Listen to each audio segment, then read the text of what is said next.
Olá Floripa, olá Brasil, olá mundo, eu Eustáquio André Patunas e este é o programa Vida Inteligente, trazendo hoje um assunto interessantíssimo que eu quero trazer há muito e hoje surgiu a oportunidade, que é antroposofia, Rudolf Steiner.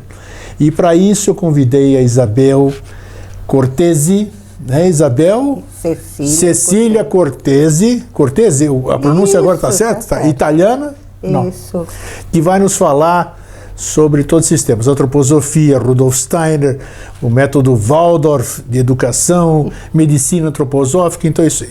Isabel, então é um prazer você ter aceito o meu convite, bom tê-la aqui. Muito obrigada também pelo convite. Isso, então hoje nós vamos ter a incumbência aqui de mostrar para o meu público antroposofia é uma filosofia muito bacana, muito conhecida, mas que o meu público ainda desconhece, na sua grande maioria. Nunca foi esse tema abordado nesses 14 anos de vida inteligente. Então, o que é? Vamos falar até etimologicamente primeiro, antroposofia, né? O que vem a ser antroposofia? É um estilo de vida, é uma filosofia? O que é antroposofia? É uma filosofia e a palavra já diz antroposel, ser humano. Ser humano. Sofia é conhecimento. Sim. Conhecimento do ser humano, antroposofia. Quando surgiu a antroposofia?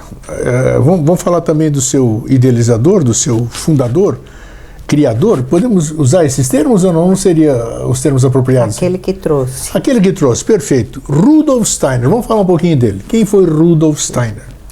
Rudolf Steiner foi um pensador, um cientista, filósofo, que nasceu na Áustria em 1861 e muito participante do seu tempo, que é um tempo da iluminação, sim, né?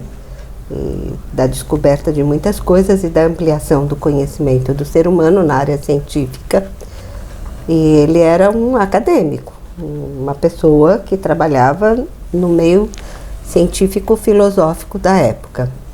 Ele foi escritor, foi palestrante e ele trouxe um impulso com uma visão espiritualista da ciência para o mundo daquela época e para o futuro.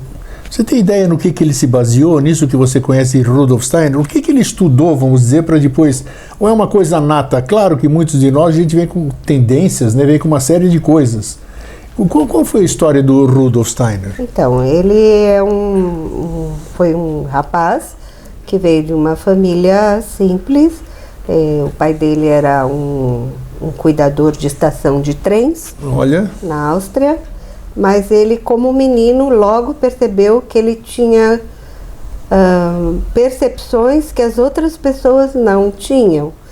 E quando ele começou a falar dessas coisas, ele percebeu que as pessoas olhavam para ele de uma maneira estranha e ele então não falou sobre essas coisas. Que tipo de percepções, Isabel? Ele via coisas. Ah, ele tinha de evidência, vamos dizer. Tá. E ele foi guardando isso para si, mas ele era um rapaz inteligente e os pais percebiam que ele queria estudar e podia estudar, e ele começou a estudar numa cidade próxima. Eles mudaram de lugar e ele tinha que ir para essa cidade de trem.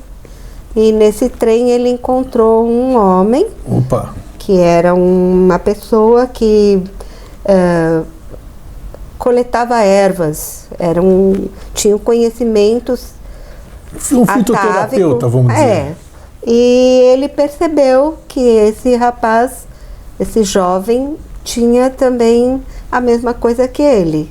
E eles começaram a conversar e ele começou a descobrir que ele não era o único que tinha essas percepções.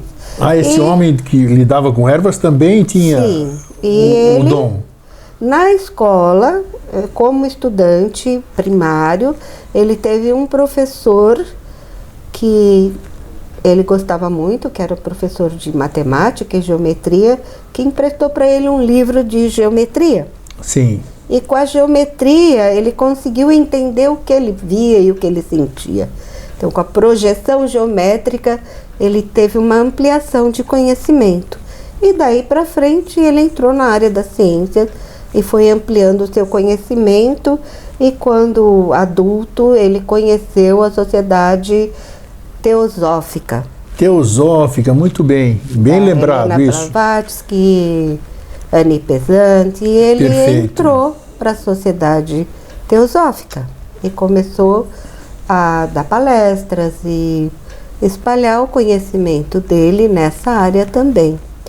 E ele desenvolveu o que hoje é chamado de ciência espiritual, que é o outro nome que a antroposofia carrega, ciência espiritual. Ciência espiritual, tá.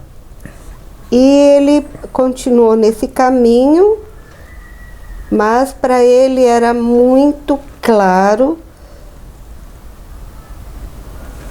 o advento do Cristo. Parece que eu andei lendo, antes de eu conversar com você, eu andei lendo que ele se desagradou com alguma coisa da teosofia, o que fez com que ele buscasse um novo caminho, né? Sim, talvez seja isso que você vai dizer agora. Exatamente isso. Ele não concordou quando dentro da Sociedade Teosófica começou a surgir uma afirmação de que Krishnamurti era a reencarnação do Cristo. Ah, é? E ele discordou disso totalmente, porque para ele é muito claro que o Cristo, esse ser crístico espiritual que veio ao mundo, trouxe um renascimento para o mundo e não seria reencarnado em Krishnamurti.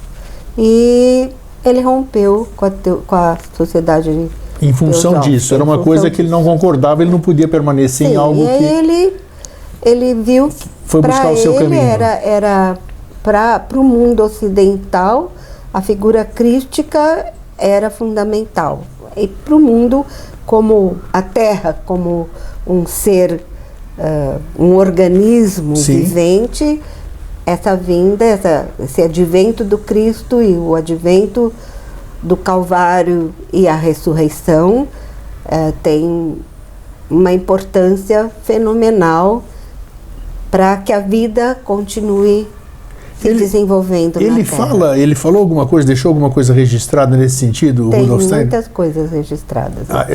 E em função disso, qual era a visão dele sobre esse processo, né? Vamos falar o que é Cristo, renascimento, ressurreição, Calvário. Ele tinha alguma visão própria sobre isso, considerando que ele tinha o que a maioria não tem, que é a vidência, quer dizer, ele acessava alguns planos que a maioria das pessoas não acessam. Então talvez ele tivesse, através desse dom, acessado algumas outras coisas.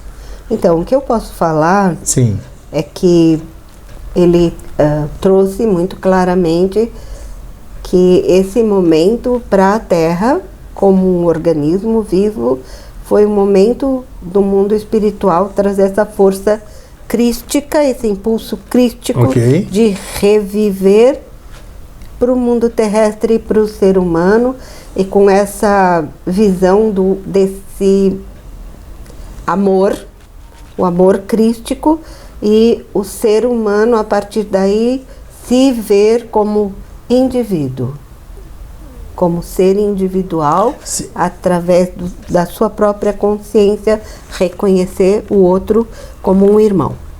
Então, quer dizer, exatamente isso, estou percebendo que ele ia além da figura de um homem, né? De um homem e de um Messias, tudo. Era a mensagem que ele passava, que era o estado crístico, era muito mais do que isso. Sim. Então é isso, tá bom. E a partir daí, como é que foi a sequência? Então, a partir daí, ele, claro, outras pessoas o seguiram e ele começou a desenvolver esse conhecimento da antroposofia e ele fundou a Sociedade Antroposófica. Isso, que ano foi isso? Você tem ideia ou não? Detalhes. Olha, não teve só uma fundação. Eu posso dizer que em 1922 a 24 ele reestruturou a Sociedade Antroposófica e refundou a Sociedade Antroposófica. Mas entre todo esse tempo até esse momento, muita coisa aconteceu no mundo mesmo. E tem, a partir da atuação dele, e das suas palestras e das perguntas que as pessoas lhe faziam, muitas coisas surgiram com essa visão espiritualista no mundo.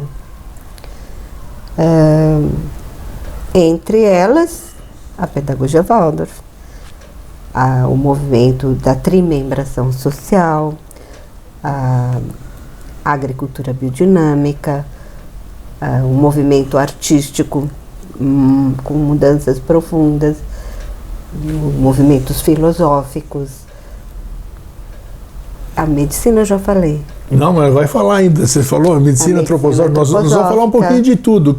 Vamos começar por aí. Então ele criou a antroposofia, que engloba uma série de coisas, né? Como você acabou de dizer. Essas coisas foram sendo desenvolvidas como ampliações do conhecimento do homem, com o impulso da visão espiritualista que o Rudolf Steiner trouxe. Então hoje a antroposofia engloba uma série de atividades, digamos assim, de diversas áreas do conhecimento humano. Sim. Você falou, então vamos destrinchar uma por uma, mesmo que seja superficialmente, né?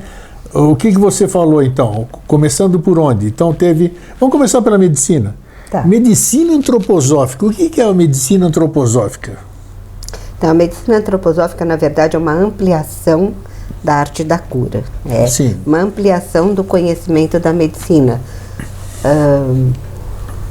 Um médico antroposófico sempre tem que ter sido formado como médico clássico. Claro. E ampliar o seu conhecimento com a medicina antroposófica, com essa visão espiritual do homem como um ser total. E a medicina, o remédio usado, ele é produzido de uma outra maneira. Opa, tá. E essa maneira... Alopática ou não é fitoterápica? Ela tem a fitoterapia, ela é geralmente um remédio usado pela medicina antroposófica, tem uma parte metálica, uma parte de planta, sim, ou de um ser vivo, e é preparado da forma homeopática, sim, com dinamizações, com diluições e dinamizações. Ah, sim, tá, tem a similaridade da... Sim, nesse aspecto tem a similaridade com a homeopatia de Hahnemann. Isso, eu me lembro quando eu morava em São Paulo, aqui eu não conheço aqui em Florianópolis, mas isso não quer dizer que não exista, né? Mas em São Paulo existe muita farmácia... Aqui também existe, homeopática e antroposófica. Antroposófica, né? Tem remédios específicos. Veleda, né? Não sei se... Veleda, você disse tudo, tá aqui a marca. Então, bem lembrado, exatamente. Tem Veleda e tem vela e tem a não vou conseguir lembrar do nome da farmácia brasileira. Tem uma farmácia brasileira com embasamento antroposófico, com desenvolvimento de remédios. Quem se interessar, por exemplo, quem achar curioso, quem sentir curiosidade de pesquisar, é farto o material que tem para você pesquisar uma medicina antroposófica. Inclusive, o que os seus... Eu não sei se eu posso chamar de medicamento, como é que chama? Medicamento. Medicamento, tá. Esses medicamentos... Veleda tem aqui em Florianópolis. Ah, tá, exatamente, a Veleda, você lembrou bem, é uma marca conhecidíssima. Similibus é uma farmácia que trabalha com Veleda, tem Miligrama na Lagoa, tem várias farmácias hoje em dia que trabalham com... Mas existe literatura farta para as pessoas buscarem saber para que serve, o que tem você pode colocar no Google, vai aparecer. Vai. E em Florianópolis tem uma clínica, um centro onde tem médicos que atendem com a medicina antroposófica, que é lá no Rio Tavares. Sim. Como chama aqui? Isso é a nível de Floripa, isso aqui é só para Floripa. O Brasil, vocês procuram antroposóficos em Florianópolis que trabalham em seus próprios consultórios. A medicina antroposófica em Florianópolis é bem desenvolvida. Tá, a medicina antroposófica, vamos dizer, o tempo dela de atuação no corpo, digamos assim, porque a homeopatia a gente sabe que por isso que tem até o nome doses homeopáticas, né? Porque é um processo moroso, o tratar por similar, né? Por similaridade. Sempre é moroso. É claro, sim, nem sempre, mas generalizando. O método antroposófico também é assim, vamos dizer, ele é um... O médico antroposófico vai olhar assim como o médico homeopata olha para o ser humano como um todo. Como um todo, perfeito. Ele vai... A anamnese é similar. como toda medicina, é a medicina clássica como base. Só que é ampliada, então uma consulta com médico antroposófico ou com médico homeopata vai durar a primeira consulta no mínimo 2 horas. 2 horas por aí. Mais ou menos assim. E a partir daí o médico vai ver o que é mais adequado para fazer com essa pessoa. E não vai usar simplesmente remédio só, mas tem terapias. As terapias externas, que é com banhos, compressas, massagens, deslizamentos, pomadas, o uso de coisas externas também, lavagens. Tem uma série de tratamentos que acompanham o tratamento da medicação também. E tem as terapias que acompanham as externas e também a terapia artística, que é um trabalho artística com arte, para ajudar no processo de cura. A arte no processo de cura? Sim. Tipo, vamos lá, me dê um exemplo assim. Isso é com o que eu trabalho. É o que você trabalha, tá vendo? Então vamos lá. Então, a terapia artística, através da arte, você vai mover um processo interno que vai mobilizar todas as forças do organismo. O ser humano, como ele é visto pela medicina antroposófica ou pela pedagogia Waldorf ou pela agricultura orgânica biodinâmica ou pela arquitetura orgânica antroposófica. Sim. Ele é um ser que tem um lado espiritual forte, sim. Tem o seu lado físico, aonde a gente habita, e o nosso lado emocional. Então a gente costuma dizer que ele é trimembrado, porque ele tem os membros, que é a área da vontade, tem a área neurosensorial, que é o nosso pensar, e tem a área rítmica circulatória, onde se encontra o nosso sentir. São órgãos do nosso sentir. E também a gente pode ver esse ser humano como um ser que tem o corpo físico, o corpo vital, que é o corpo etérico, o corpo sentimental, que é o corpo astral, e o eu, que é essa força espiritual que nos move. Então, em qualquer coisa que você for trabalhar com antroposofia, você vai ver o homem dessa forma. E através da arte, que geralmente vai mover o seu lado emocional, o seu sentir, a sua respiração, você vai ativar todo o seu lado físico, metabólico, e trabalhar com o seu pensamento também. Claro que existe um tipo de orientação isso aqui, né? Claro. Você não vai me dar. É um curso de 4 a 5 anos. Você não vai me dar um pincelzinho e falar, o Grego, desenha aqui para mim. E você vai. Não é assim, né? Tem alguma coisa que é mais profunda. É um trabalho bem profundo e muitas vezes muito rico quando é ligado ao médico também.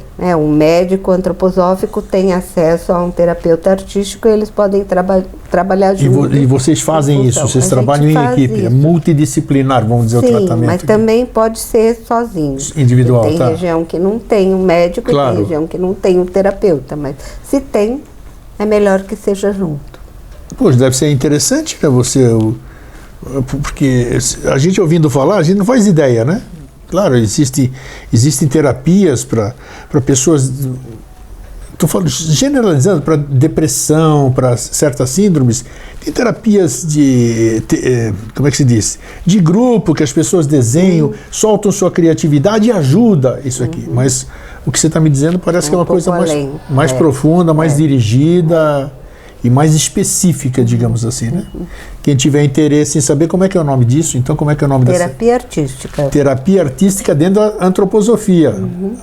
Podemos colocar um terceiro nome? Terapia artística antroposófica? Sim. Seria o ideal. Então tá.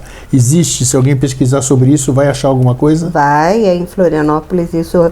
E tem cursos de formação que acontecem na Associação Sagres, lá no Rio Tavares, que é ao lado da Clínica. Estamos falando em Floripa, né? Isso é Floripa.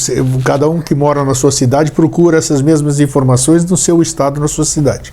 Então, um centro antroposófico, tem Sim. cursos de vários tipos. Ali ele vai ter orientação para tudo, que isso Vai. aqui nós estamos falando. Vai. Tá. Então tem uma outra coisa que acompanha esse processo, que é o trabalho biográfico. Trabalho biográfico, o que vem a ser isso?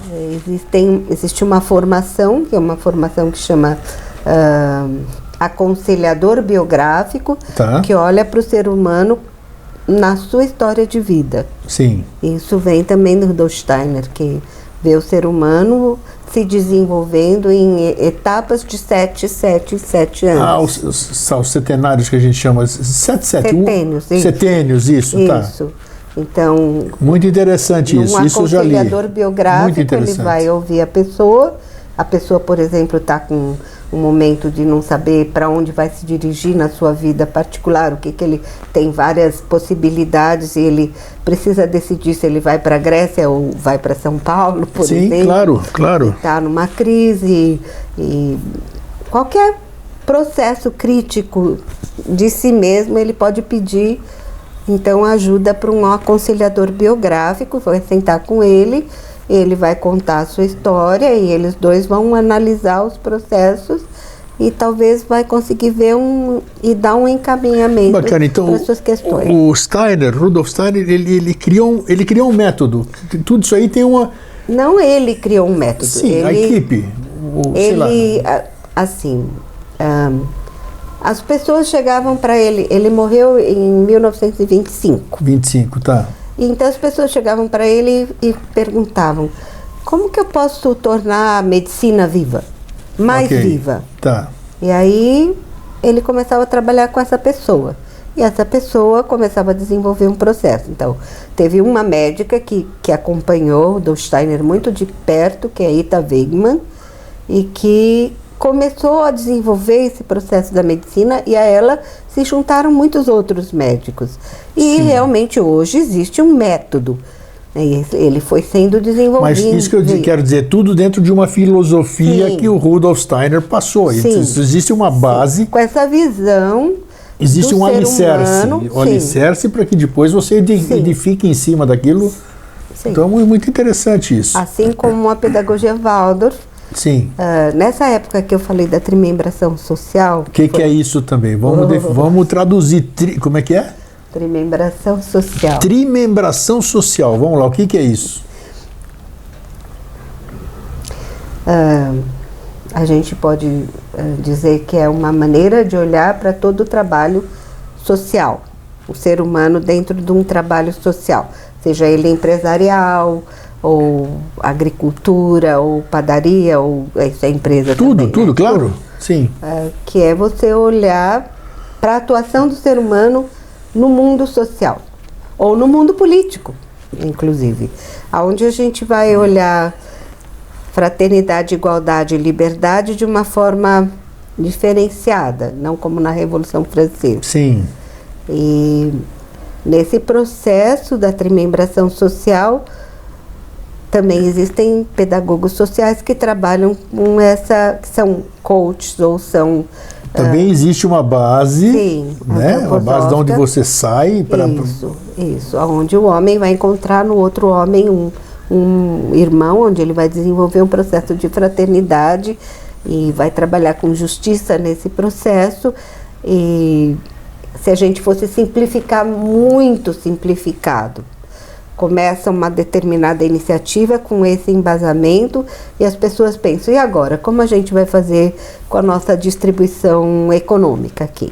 Então, a maneira mais simples, simplíssima, claro que não é assim, mas como imagem a gente pode pensar, bom, todo mundo trabalha e junta o que chega nessa panela e dessa panela cada um tira aquilo que necessita para viver. Sim, isso é uma... É muito interessante. Mas isso é muito simplificado. Sim, mas sim. É uma imagem bem bonita, bem humana. Tem gente que dá diversos nomes a esse tipo de comportamento, né? Uns falam, inclusive, sobre sinarquia, né? Uma futura sinarquia, que eu acho que hoje é utópico, mas é um começo. Utopia, né? Para a gente chegar lá, né? É um começo, exatamente, Já é um começo, é muito interessante. Uma outra imagem, assim, você tem uma iniciativa, empresarial, ou uma escola que você precisa, ou uma associação que você precisa ter uma diretoria. Sim. E aí você precisa eleger essa diretoria entre os Isso. membros. Então, como faz esse processo? Então, por esse caminho, com essa visão antroposófica social, não é a maioria. A maioria vence e a minoria. O que acontece com a minoria? Tem razão. Então, a gente faz um processo que a gente chama de sociocrático, onde cada um vai dizer o que acha daquele candidato. E a decisão, no fim, vai ser de todo mundo, por consenso. Consenso. Sempre por consenso. Isso é bacana. É difícil, mas é bacana. Às vezes a gente leva muitas horas para chegar Exatamente. numa coisa, mas o resultado é mais satisfatório. Porque todos concordaram com aquilo. Sim, porque a pessoa, você ganha 50% e 39% foram contra, então não vai ter uma boa gestão, digamos assim. Bom, então, o que mais dentro desse leque que você mostrou, o que mais falta a gente falar? Nossa. Ainda não entramos na educação ainda. Não. Mas dessas coisas que a gente falou... A agricultura biodinâmica. O que é agricultura biodinâmica? Vamos lá. O que é isso? Então, toda agricultura biodinâmica é orgânica, mas não é só orgânica. Existe uma coisa usada na agricultura biodinâmica que chama preparados biodinâmicos. Os preparados são substâncias preparadas que são colocadas no composto ou diretamente na cultura, são borrifadas na cultura. Sim. E que trazem vitalidade. Tá, mas esse preparo... É esse preparo. Tá. O que é esse preparado? Ele, como é que é? Ele geralmente tem uma parte animal, uma parte mineral, que são trabalhados de forma ligada aos movimentos cósmicos. Opa, tá. E que tem lua e horas e sol certo para usar. Uma teurgia, digamos assim, uma magia branca. Uma magia. É uma teurgia. Quando a gente começa a estudar a agricultura biodinâmica... Claro, porque se você está em consonância com o universo, com hora, com lua, tudo, você está no caminho tem certo. Calendário biodinâmico. Perfeitamente, né? calendário. O calendário vai estudar quando quer o dia de colher ou o dia de plantar folha, raiz, flor, fruto. Muito bom, muito bom. Vai ser respeitada o organismo agrícola. Vocês vão ver que eu falo toda hora em organismo. O organismo agrícola, uma fazenda é um organismo agrícola. Ela precisa ser equilibrada. Não tenha dúvida. E nela precisa ter o animal, o vegetal, o físico, o ser humano, trabalhando em conjunto, e o coração de um organismo agrícola é o seu composto, aonde é colocado toda a força vital para aquela agricultura. E Perfeito. O alimento para o animal, ele tem que ser vivo. Não é uma ração de soja temperada, feita com osso também, com qualquer coisa. Não, ele tem que comer, de preferência, um alimento orgânico biodinâmico e ser tratado com respeito. Não, mas não tenha dúvida, eu já captei perfeitamente. Eu sempre pensei isso, tudo que está em consonância com a coisa harmônica que é o universo, por exemplo, você falou em lunação, você falou em colheita, você falou em estação, tudo isso aqui, você fazendo as coisas dentro da ordem normal das coisas só pode dar certo. Se você fizer fora disso, você está fora dessa ordem geral que existe, né? E aí, infelizmente, o ser humano é assim. Olha, agora, acho que dia de 12, 13, 14 de setembro vai ter uma palestra, várias palestras, lá nesse lugar, nessa associação Sagres, tá? De um produtor de arroz biodinâmico brasileiro. Eu não sei, algumas pessoas já conhecem o arroz Folkman, que é um arroz orgânico biodinâmico que é produzido no Rio Grande do Sul. Olha aí, anota aí, arroz Folkman. É a marca dele, é o nome dele? É o nome dele, é a marca dele. E ele vem dar palestras agora, a semana que vem, nessa associação. Então as pessoas podem talvez perguntar, ligar, descobrir, coloca lá no Google, Associação Sagres, em Florianópolis. E aí tem a referência e pode perguntar. São palestras abertas E também tem cursos de formação de agricultura Que biodinâmica. bacana, olha, muito interessante isso e tem muita coerência tudo que você falou até agora. Eu penso igual, assim, eu acho que é bacana essa linha de conduta, essa linha de pensamento. O que mais que nós temos aí, então, nesse leque? Bom, tem que em nós todo falamos? lugar. Tem a arte, tem o teatro, tem um trabalho maravilhoso que chama Euritmia. Euritmia, antes da euritmia, o teatro deve ter também uma, né?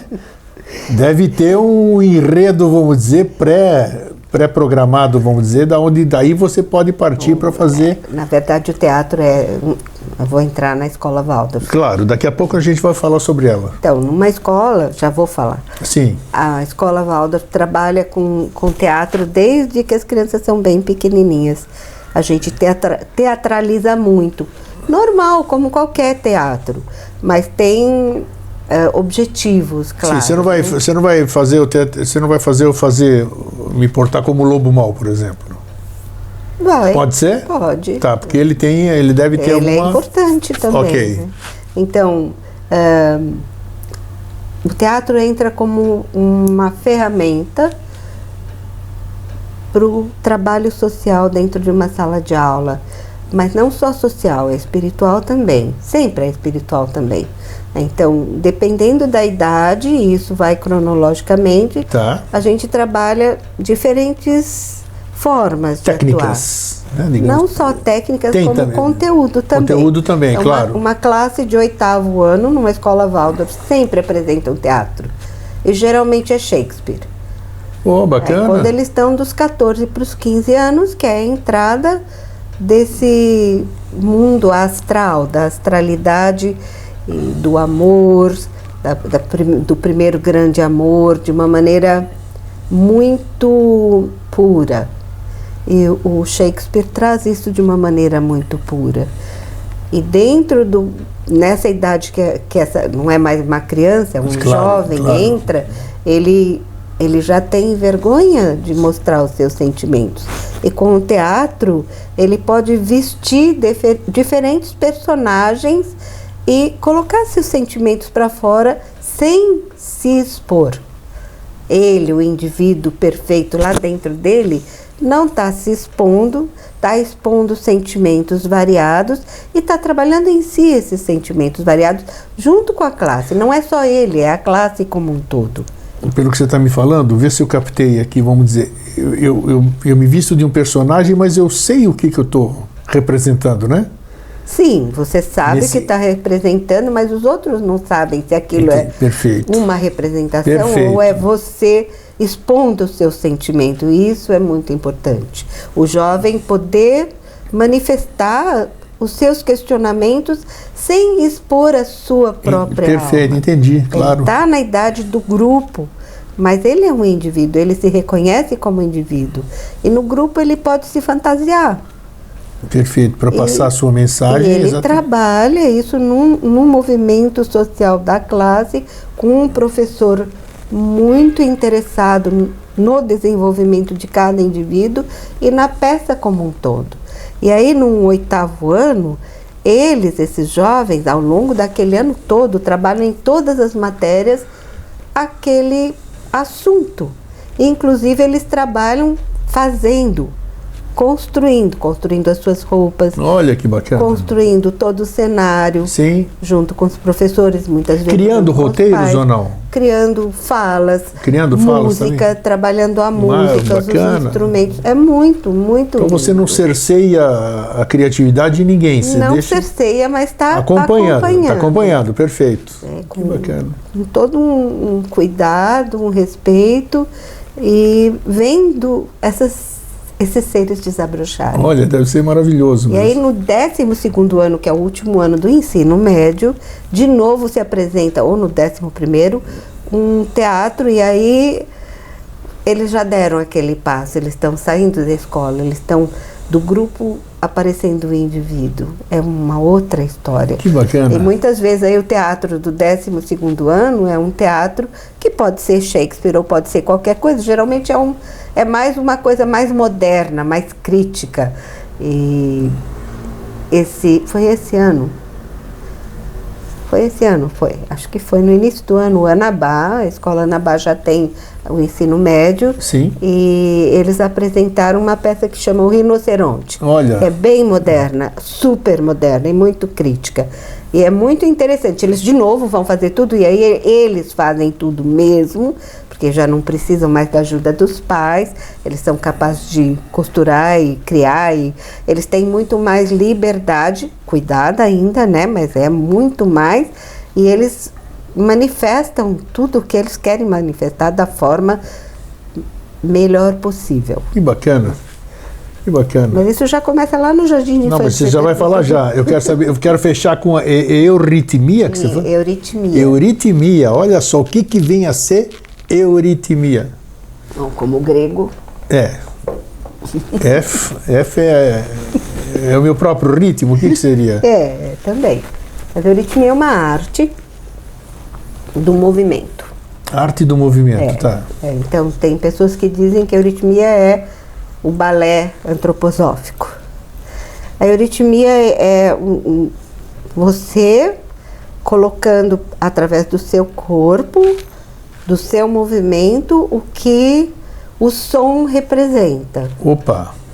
E ele pode ser musical ou pode ser da palavra mesmo, né? Tá. Eu trabalho com a palavra e com a música e com o ritmo. E a euritmia também ela se apresenta como arte, mas ela também trabalha com a cura. Terapia também, é uma terapia. Sim.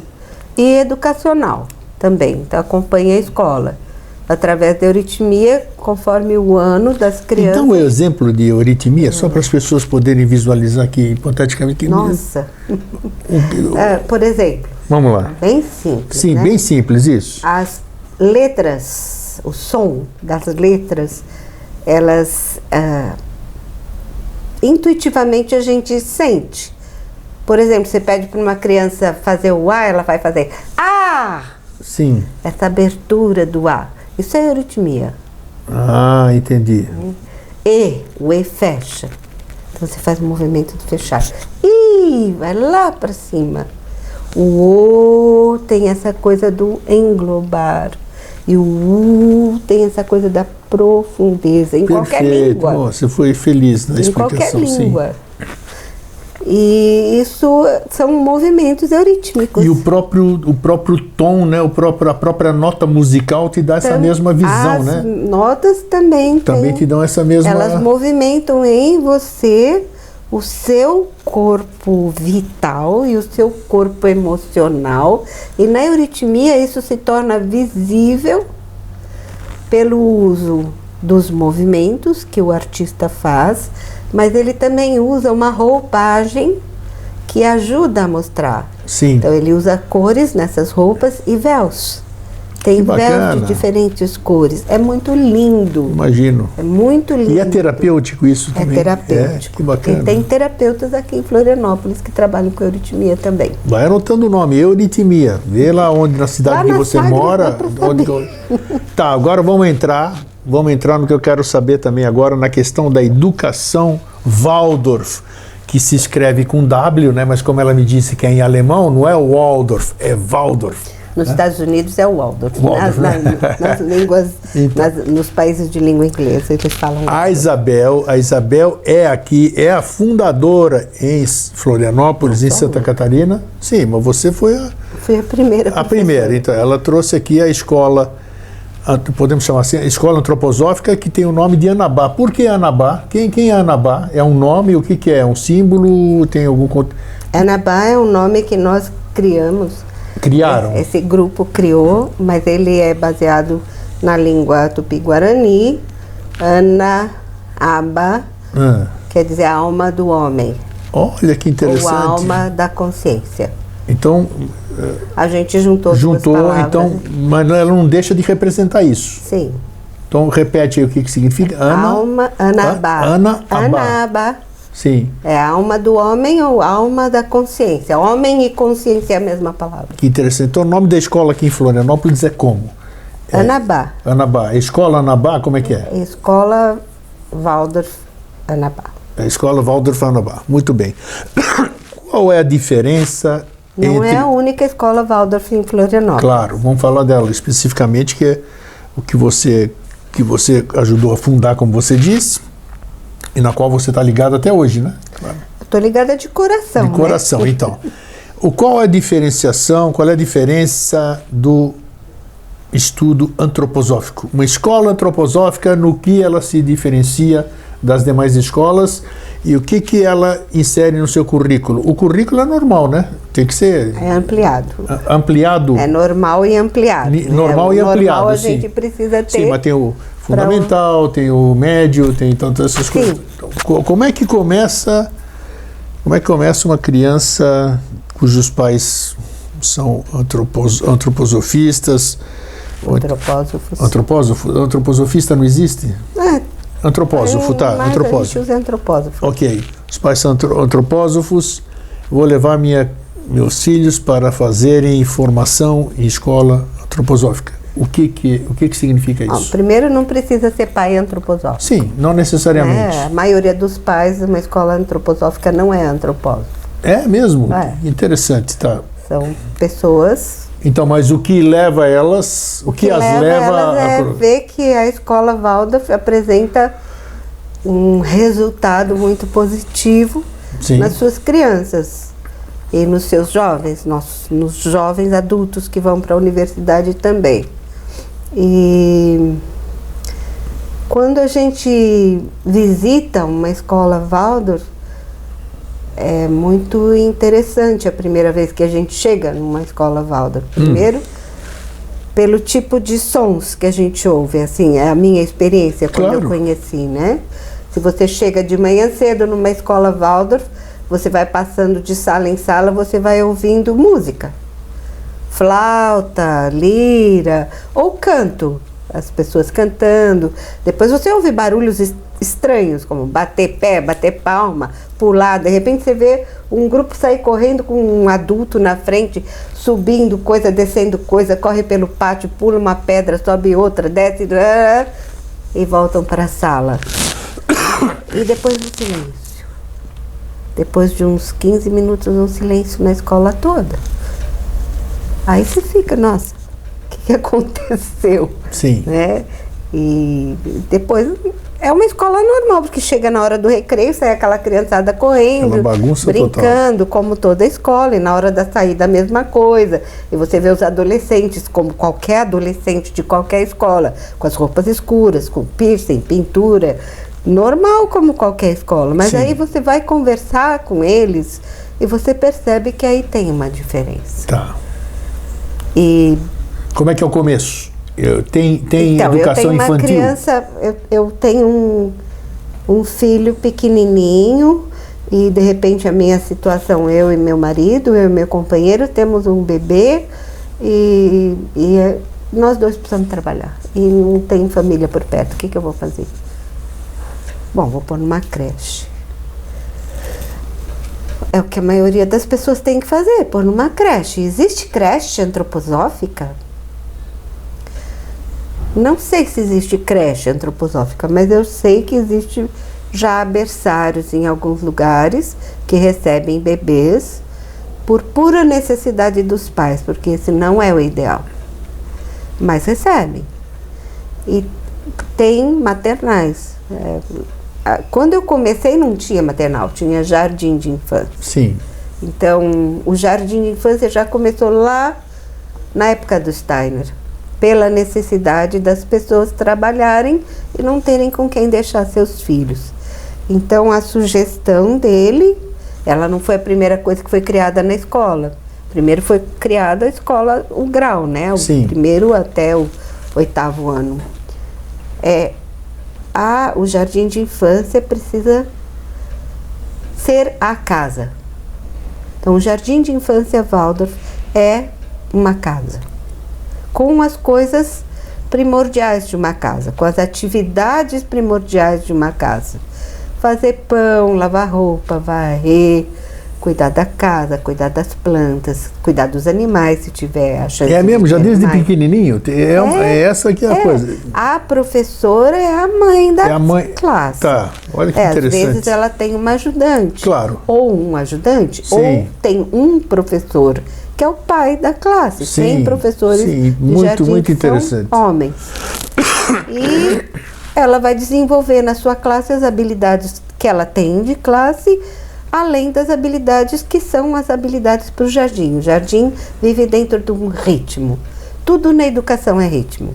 Desde o maternal até o 12º ano é ritmo que se vive.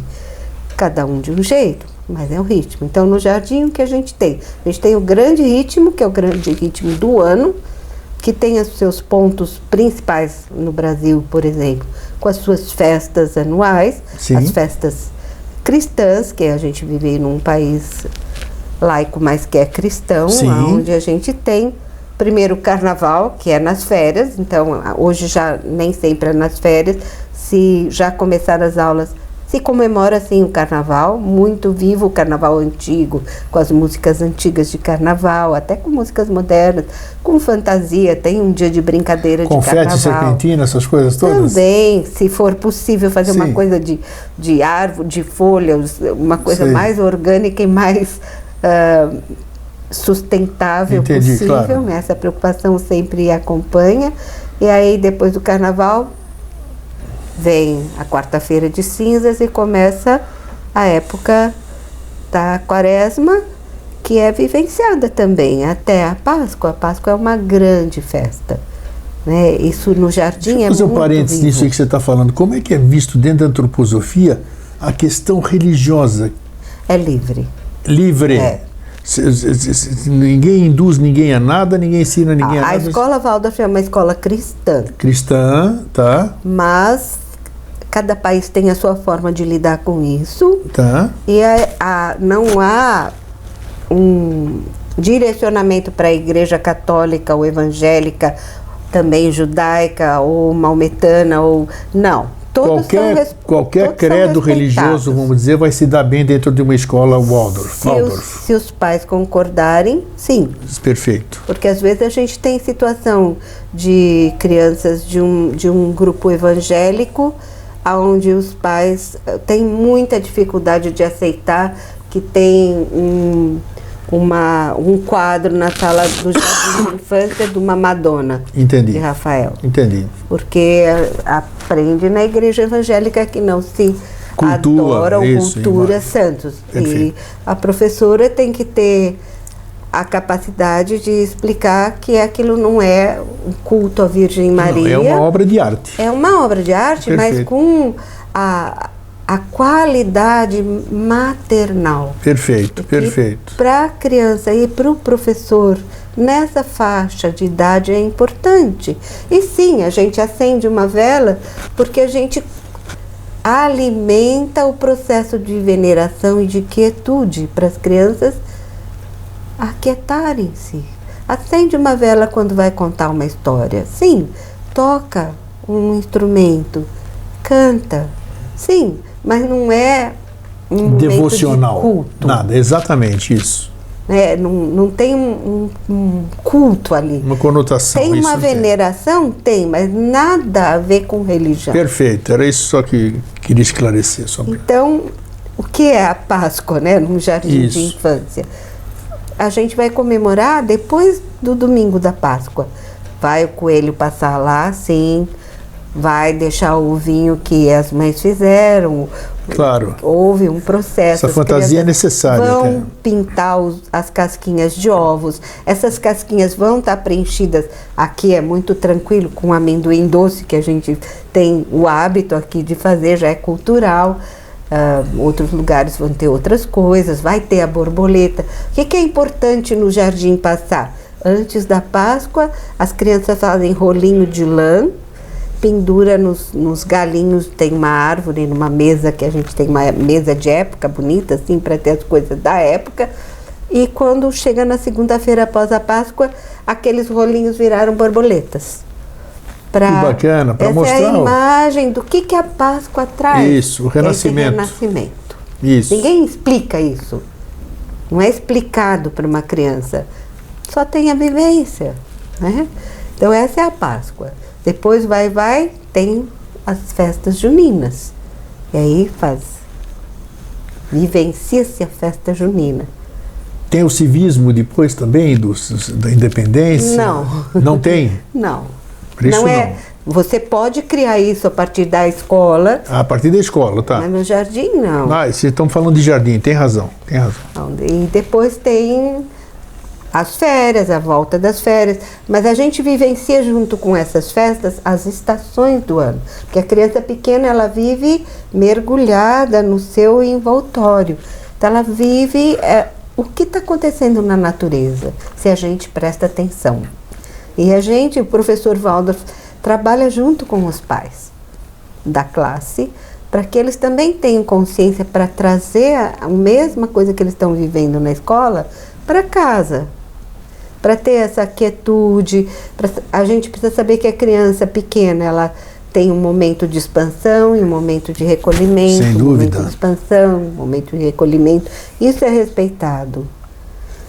E então esse ritmo grande obedece às festas do ano, depois tem um ritmo mensal que obedece às estações do ano e o que vive naquele mês, e depois tem um ritmo semanal, que é cada dia da semana uma atividade. Um dia faz pão, no outro dia lava as roupinhas, no outro dia passa as roupinhas, no outro dia faz bolo, no outro dia faz salada de fruta. Tem atividades que se repetem ao longo do ano todo. E aí tem o ritmo do dia, que é cada coisa no seu horário. Então, o horário de ir para fora, o horário de ir para dentro, o horário de fazer o lanche, o horário de descansar, o horário de trabalhar junto, o horário da brincadeira livre dentro. Isso é dentro. Período integral? Não, geralmente não é período integral. É meio período, né? É. Quando tem necessidade de pais para um período integral, geralmente tem um grupo que a gente chama de... Como que chama isso? Voluntários? Não.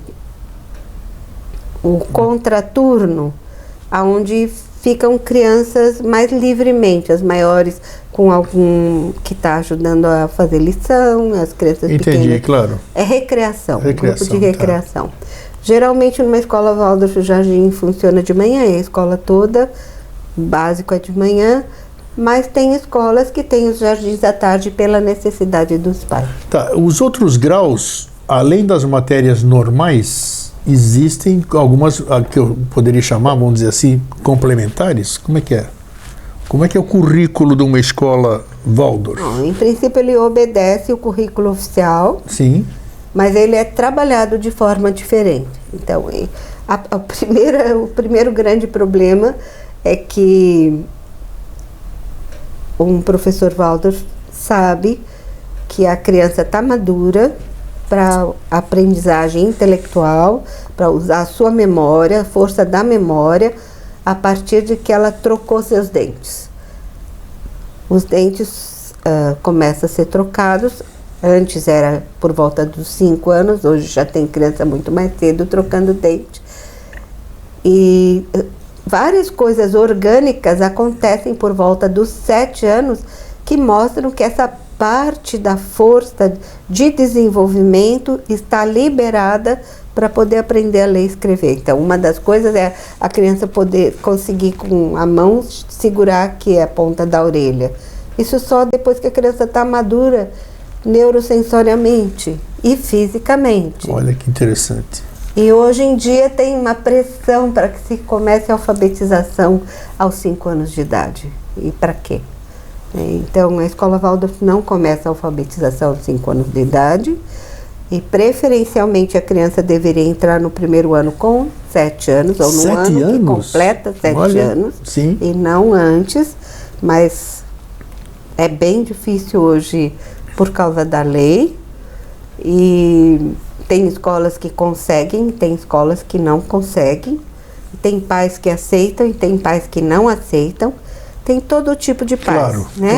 Claro. Então, o primeiro ano, geralmente, a criança vai completar 7 anos ao longo do primeiro ano, ou já completou, ou vai completar até o final do ano, e aí vai indo de acordo com a evolução dela. Então, ela começa com a introdução à letra, com o português, a língua materna, a língua do país, e a matemática em aritmética, né? As Sim. contas, contar, e multiplicação, divisão, todas as operações. E isso se faz na escola Waldorf em épocas diferenciadas, que duram de 4, às vezes de 3 a 5 semanas, um assunto. Um assunto é trabalhado durante 3 a 5 semanas. E aí troca de assunto, de novo, o outro mês trabalha outro assunto, depois. E de preferência, na maioria das matérias. A outra coisa grande e importante é que o professor de classe, idealmente, pega uma classe no primeiro ano e vai como professor dessa classe até o 8º ano. Nossa! Ele é o professor que dá a primeira parte da manhã com as crianças. Geralmente, se ele tem uma formação vasta, ele tem condição de, nos 3 primeiros anos, dar a maioria das matérias. Que bacana! Ou nos 4 primeiros anos. E depois outros professores vão entrando para dar as matérias que ele não é, ou porque ele não é, ou porque ele faz outras coisas na escola. Então, outras matérias que entram além da aritmética do português, entra tudo como todas as escolas, né? História, geografia... ciências, biologia... Sim, tudo, mas né? elas vão entrando de uma maneira não específica nos primeiros anos e depois, sim, específica. E sempre assim, com épocas. Época de biologia, você vai estudar agora como funcionam os aparelhos respiratórios, e vai de acordo com o currículo oficial, e que geralmente ele obedece aquilo também que foi sugerido pelo Steiner. Então, na aula de ciências, você falou, na aula de ciências entra a visão da ciência de Rudolf Steiner, vamos dizer assim? Não. Não? Você vai falar A ciência... filosofia, não. A filosofia, não. Em momento algum ela entra... Entra lá no 12º ano. Ah, então tá, lá pra frente. Tá, isso que eu queria saber. Tá. É ciência, ciência. O que entra o ser humano, que é o professor, vivenciar as suas verdades. Ele tem que ser um ser verdadeiro. Ele tem que ser plenamente verdadeiro, e o processo do professor de classe e professor de matéria também, que é orientado por esse caminho filosófico, você carrega a sua classe dentro de si. Então, você, antes de dormir, você pensa em todos os seus alunos, você tem uma imagem deles, você eleva o seu pensar e o seu sentimento para o mundo espiritual e pede ajuda para esse mundo espiritual. Sim. Se você acredita nessa, você tem que ter uma crença, você tem Sem dúvida. aceitar que isso é verdade, porque se você não aceita, você não tem como ser um professor Waldorf. Isso. Ninguém dá o que não tem. Não, você tem que saber. Para mim, é uma realidade que uma classe tem um ser espiritual que cuida dela. E tem cada ser espiritual dessa classe, cada aluno tem o seu ser espiritual que cuida de si. Para mim, o anjo da guarda é uma realidade. E eu tenho o meu também. E a classe tem todo esse mundo espiritual que olha por ela. Cada classe é uma egrégora, né? Cada classe é uma egrégora. Então, muitas vezes você vai dormir sem ter claro ainda como que você vai trabalhar esse problema que surgiu durante o dia na sua classe. E você dorme e pede ajuda. E de manhã, quando você acorda, a primeira coisa que você pensa é na sua classe. Claro, você pode pensar na sua esposa e nos seus filhos, Claro, essa é a sua realidade, mas você pensa Mas na dá sua pra classe entender como o a sua sentido. realidade. E muitas vezes você chega na classe e ainda você não tem a resposta. E quando as crianças entram, Se apresenta. você tem uma inspiração. Sim. Como é que podemos considerar, é uma escola rigorosa? As pessoas muitas vezes temem assim, né? Que no nosso tempo, no meu e no seu, vamos dizer, e não faz muito tempo, mas eu tinha palmatória, eu fui semi-interno, eu tinha inspetor, eu tinha vigilância, e eu agradeço hoje muito eu ter tido essa educação rigorosa aos conceitos de hoje, que essa educação rigorosa me fez respeitar, me fez ser o homem que eu sou hoje. Então, mas isso metia medo em muita gente ali, porque era uma escola rigorosa. Eu não posso fazer o que eu bem entender. Na minha escola tinha suspensão. Se eu fazia alguma coisa errada, era 3 dias de suspensão. Você ficava suspenso, chamava os pais ali, era anotação na caderneta. Então hoje algumas pessoas têm medo de, vou botar meu filho numa escola onde meu filhinho vai ser repreendido. Então como é que é esse aspecto, relação aluno-professor? O processo educativo necessariamente tem que ter consequências. Agora, cada escola é uma escola. Sim. A escola Waldorf, por excelência, se chama escola livre. Então, cada escola é de acordo com aquela comunidade onde ela está. Sim.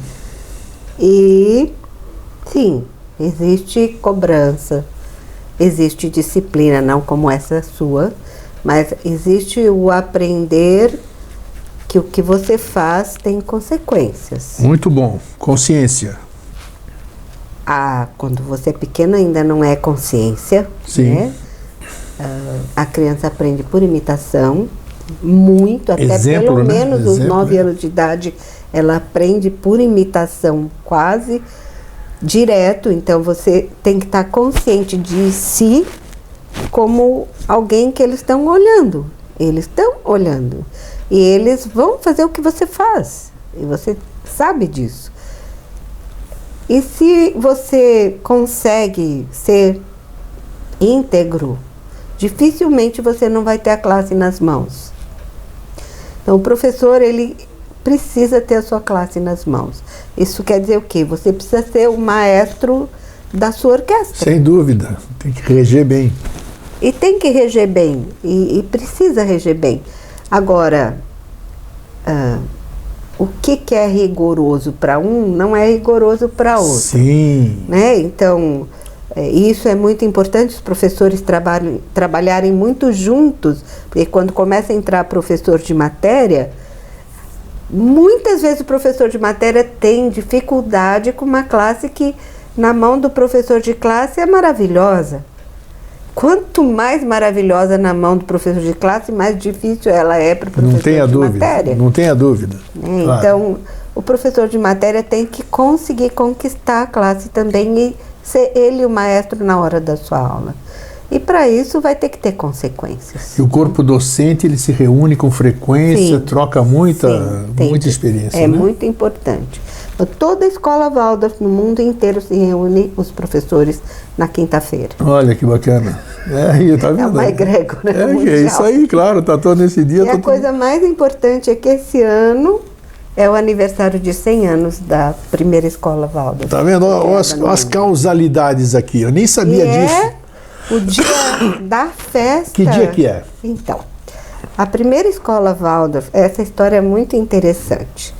Rudolf Steiner foi convidado por um empresário de uma firma de cigarro, Waldorf Astoria, lá em Stuttgart, para dar palestras para os funcionários da escola.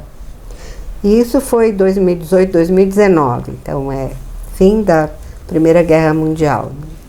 Num momento muito crítico, exatamente esse administrador dessa indústria, ele queria preencher a alma dos trabalhadores, sim, porque às vezes nem tinha material adequado para trabalhar.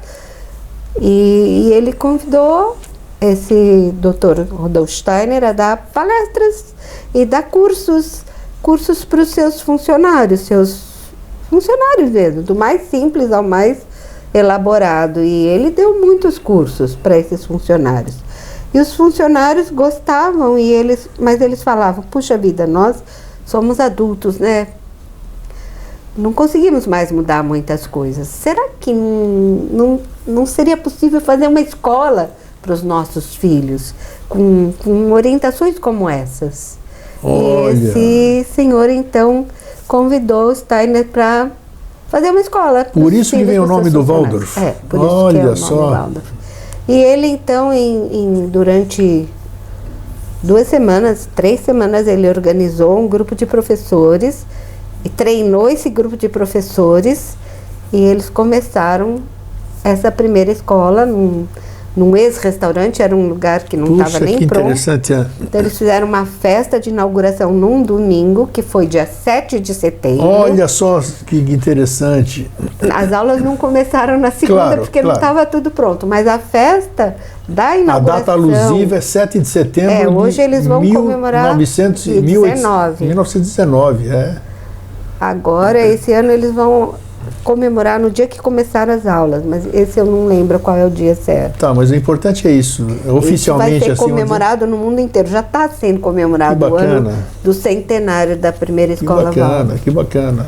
Então é uma história muito bonita, porque ela é muito verdadeira, né? E ela começou para o povo mesmo, né? Olha, é uma ciência, uma filosofia, um modo de vida, digamos assim, né? Muito interessante.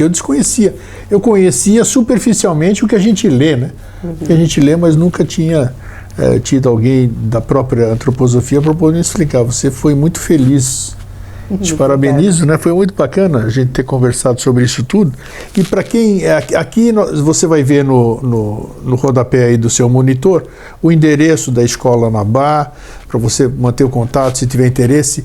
Escola Sagres é no mesmo endereço ou não? Não. É outro endereço? São todas coisas diferentes. Coisas diferentes. Florianópolis é espalhada e as coisas são espalhadas. Tá. Então, a Associação Sagres no Rio Tavares. No Rio Tavares, tá. Vou deixar tudo, o endereço tudo bonitinho aqui. No Rio Tavares tem a outra escola Waldorf que vai até o 8º ano, sim, que é a Arandu. Arandu, tá. Tem mais uma escola na Vargem Grande, que é a Manaê, que é uma história... Tudo nome indígena. Interessante, né? Os brasileiros daqui, a Manaê é uma escola que está até o 2º ano, está começando com grande luta, é sempre muito difícil começar a escola. Claro, o início é sempre difícil. Tem a escola Aurora, que também vai até o 2º ano, que é no Campeche, e tem muitos jardins de infância que bacana, espalhados em Florianópolis, que são... Mas todas essas informações estão onde? No Sagres? Ou não? Acho que a gente pode conseguir na Sagres, sim. Na Anabá, na Sagres. Na Anabá você consegue todas essas informações, esses núcleos, né? Também tem o núcleo de agricultura biodinâmica, que é a ABD Sul, Associação Biodinâmica do Sul do Brasil. Bacana. Que é ao lado do Anabá. É no mesmo terreno. Existe algum site também que tem todas as unidades do Brasil, né? A gente coloca agricultura biodinâmica, qualquer coisa que você quiser saber, coloca lá no Google. Antroposofia. Bacana, é isso aí. E procura. É isso aí. Isabel, foi um prazer receber você aqui. Nossa, agradeço mesmo, foi muito esclarecedor. Espero que meu público telespectador, tenho certeza que vão gostar também. Procure na sua cidade, no seu estado, antroposofia, veja qual é o núcleo, vai lá fazer. Tem palestras gratuitas, geralmente, para... Tem. Então, procura aí no seu espaço, cada um, como ela disse, que são unidades muito independentes, né? Então, procure e veja... Tem muitos jardins de infância pipocando pelo Brasil afora. Até os próprios núcleos locais da antroposofia, para você conhecer a filosofia, trocar ideia, ver se você... Tem agricultura biodinâmica acontecendo em muitos lugares, no Paraná, Santa Catarina, Rio Grande do Sul, tem muita coisa acontecendo. Então tá bom. Isabel, foi um prazer recebê-la. Prazer foi meu. Ainda faltou uma coisa para falar. O que você quer? Vamos lá, vamos aproveitar. Então, você perguntou algumas vezes de religião e sim, vamos lá. Orientação religiosa. Existe também um caminho cultico de pessoas interessadas na antroposofia. Então, tem um grupo de pastores e padres. Olha só! Lá em 1924, talvez, 21, 20, perguntaram para o Dr. Rudolf Steiner o que eles podiam fazer para revivificar o caminho cultico cristão. Olha! E eles trabalharam juntos com a orientação do Dr. Rudolf Steiner e começou uma igreja que chama-se Não brinque. Comunidade de Cristãos. É mesmo? Ela existe em vários lugares do mundo e no Brasil existem algumas. O nome da Inclusive igreja aqui. é Comunidade de Cristãos. Isso. Esse é o nome da Comunidade de igreja. Cristãos, Então, é. se alguém pesquisar Comunidade de Cristãos, vai achar. Espero que sim. Olha que interessante. E é um tipo de culto É um culto cristão baseado numa filosofia, cristianismo, um cristianismo uma mais... visão espiritualista antroposófica. Olha que interessante, gente. Olha, mais uma informação que foi bom você chamar atenção, porque era importante, né? Mais uma coisa que você pesquisar. Comunidade de cristãos. Olha que interessante. Vale a pena você ver se tem aí na sua cidade. Tem mais alguma coisa para complementar? Deve ter, mas a gente Então deixa para outra quem sabe, uma outra oportunidade. A gente pode falar de outras coisas que, pelo visto assim, a antroposofia tem muita coisa. Depois eu vou trocar ideias com a Isabel futuramente para a gente trazer novos temas que possam ajudar a gente a crescer espiritualmente ou como seres. Então, muito obrigado, Isabel. Muito obrigada também. E até a próxima oportunidade. Para vocês, um fraterno abraço e um feliz sempre.